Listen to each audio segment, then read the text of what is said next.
second while the illumination happens. Thank you.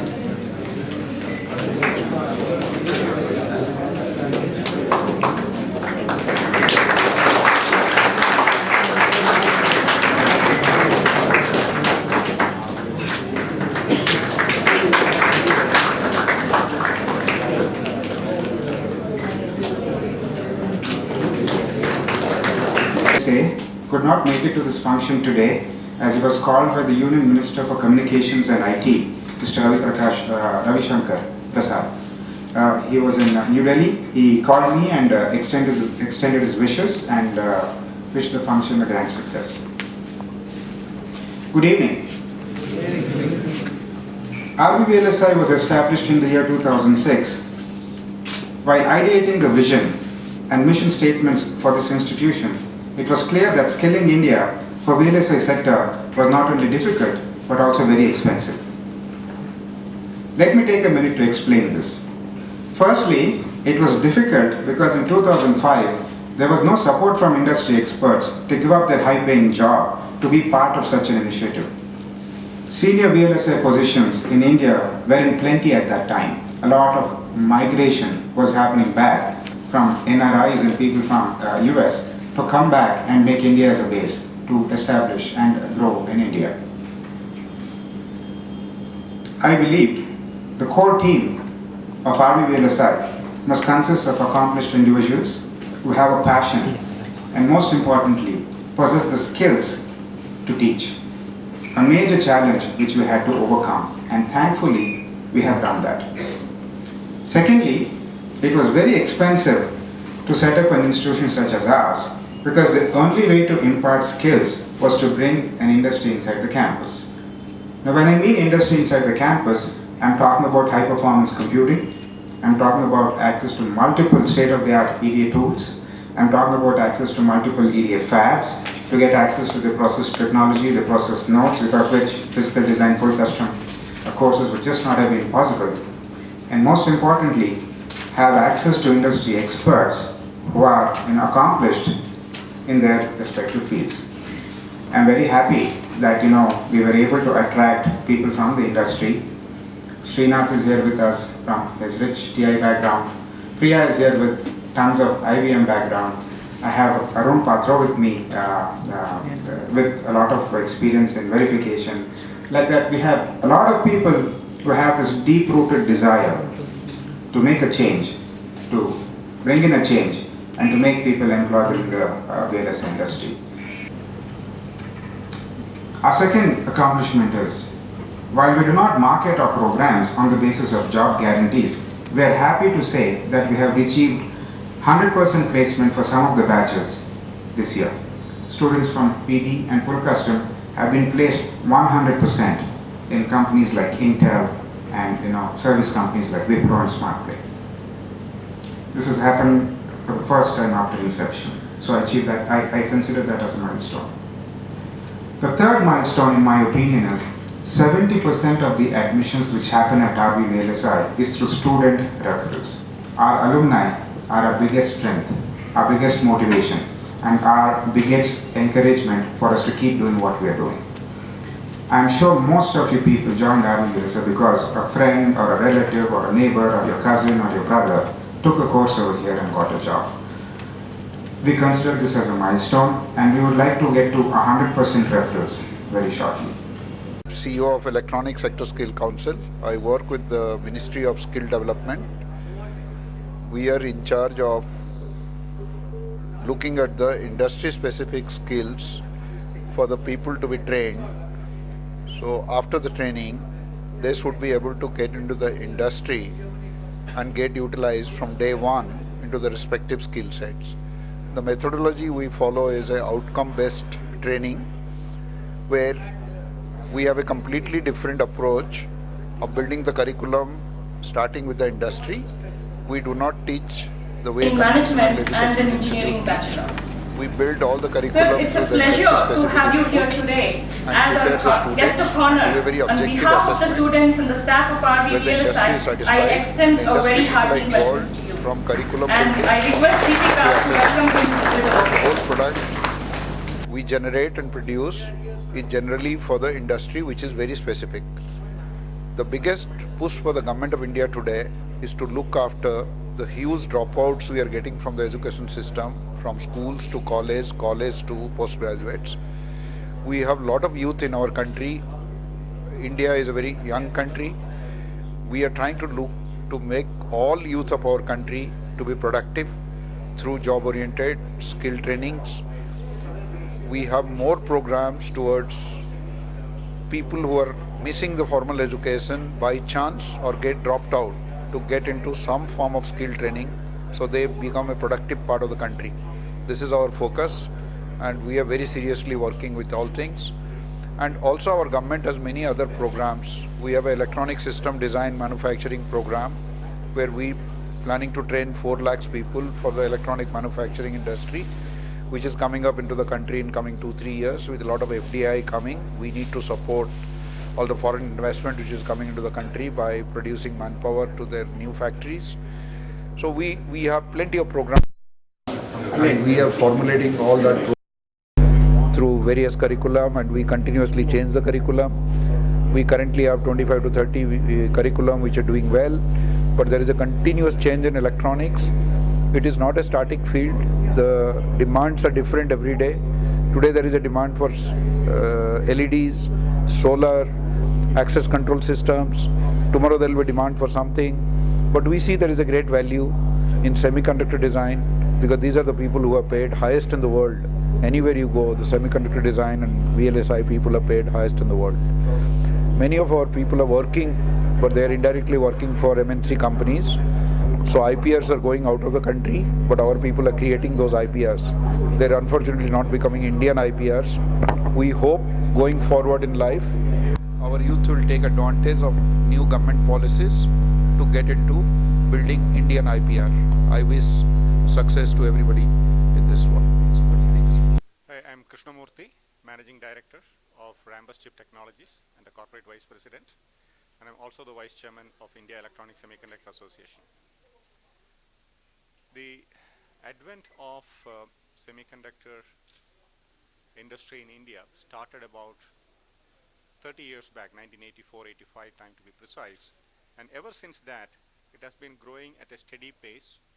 And the industry's biggest advantage that we see today is the very high level of value addition the Indian engineers and designers are able to We feel that we have figured out how to put out courses and how to develop courses which lead to jobs, and most importantly transform an engineer into a young professional.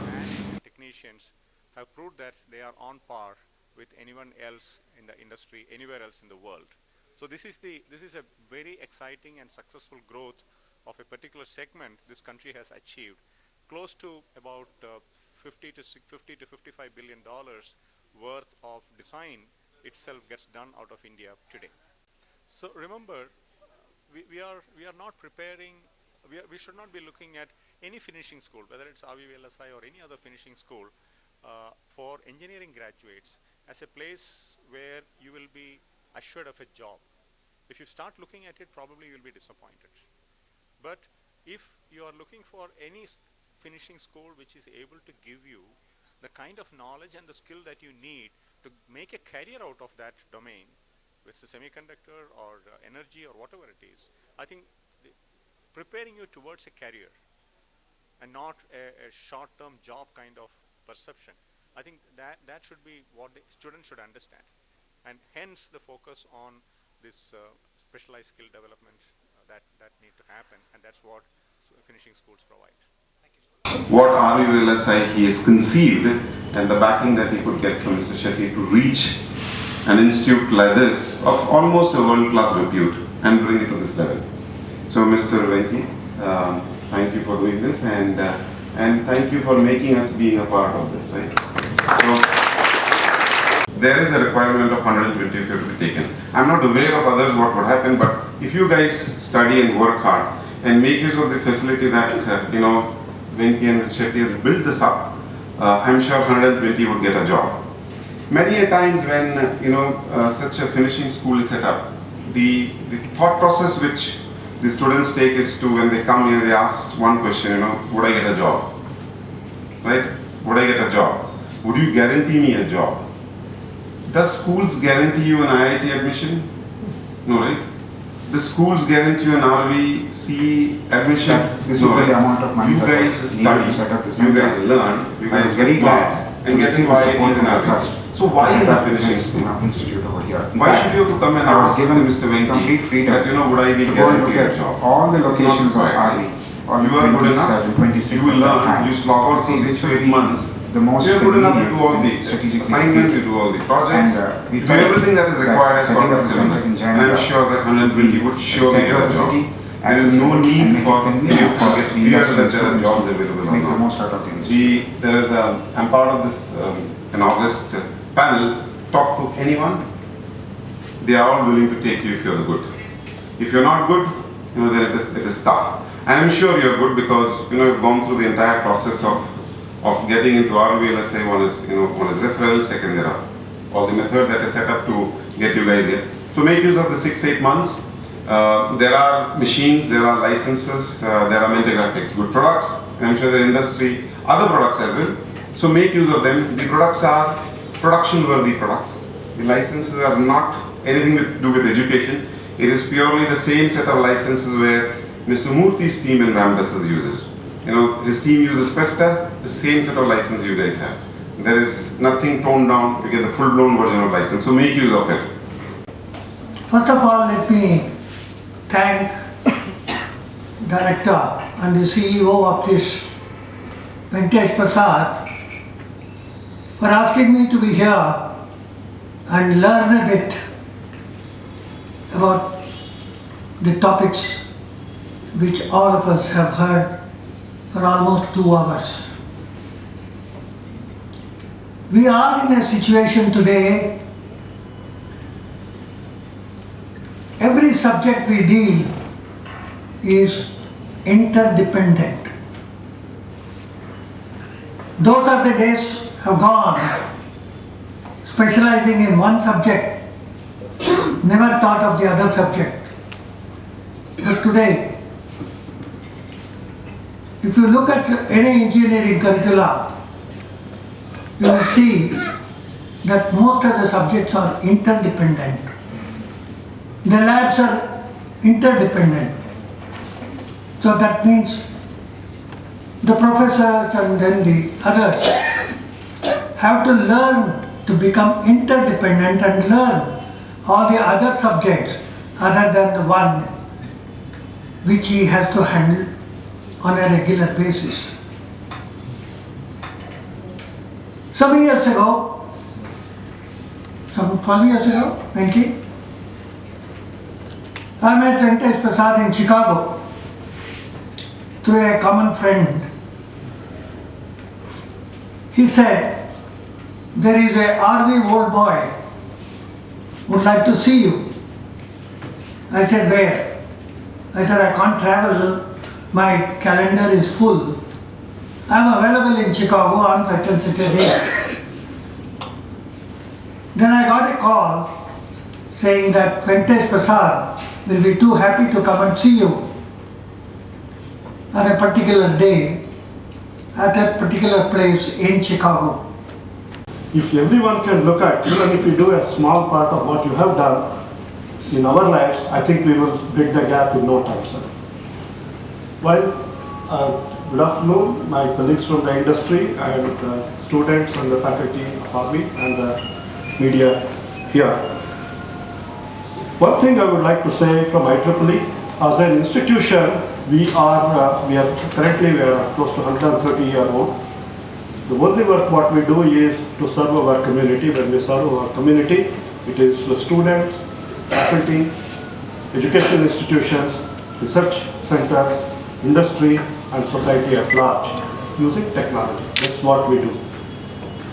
We have been looking at a few things. If you look at the electronic sector itself is one of the largest in terms of employment generation in the Asia region. If you look at it, it's a $2 trillion plus business, whereas the semiconductor business will be slightly more than $300 billion, which is also highly consolidated. We have already talked about it.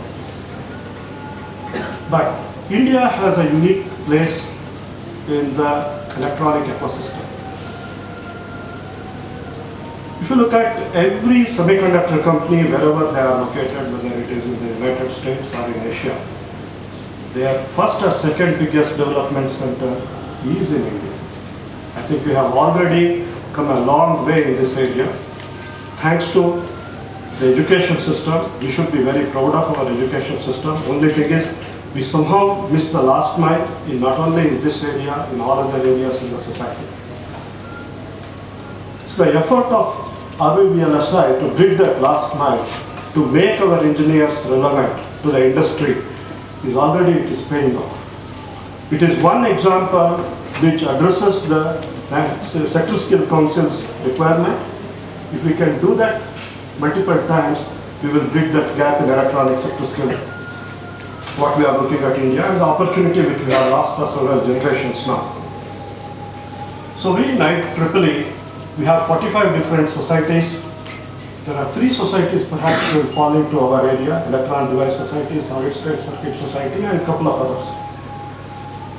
But now everything is multidisciplinary, hence we cannot look at one society alone to solve a problem. We need to bring expertise from different communities to solve a problem in the society. It feels quite strange to talk to people, especially coming from Qualcomm, where a meeting consists of either you yell at people or you get yelled back. So people rarely listen to what the other person says. It's a very strange thing. So it's a very strange feeling. So let me tell you about how I started my association with Inky.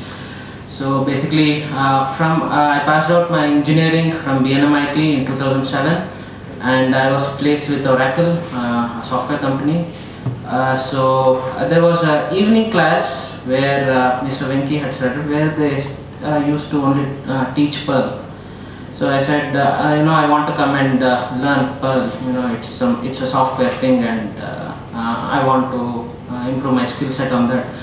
And I came here. When I started learning Perl, there was something that happened. I mean, basically, my project that I did in my BE was in semiconductors. There were a lot of things that I did in semiconductors. So somehow, the semiconductor always used to pull me back and say, "Hey, you are doing something not semiconductor. You are doing something that's not VLSI. Just go back and see where you can." He says experience-based learning. It is not like you come in, you walk in, you just try out a bunch of tools, push your buttons, complete your modules, and complete your course. The focus over here was more on the fundamentals. If you see, the overall curriculum was planned in such a way that more emphasis was on the fundamentals. You understand the theory well, and then you go to the labs and practice those particular fundamentals. You simulate it and cement your fundamentals. And trust me, guys, industry is looking out for people who have extremely strong fundamentals. So this was the key takeaway from me, and the message from Vicky was extremely clear. And being in the industry, I can truly understand what the requirements are. And RVVLSI certainly did coach me in and grooming me to become a thorough professional. And this is what is the differentiating factor from the rest of the industry. And I congratulate Venki on setting up a new benchmark in the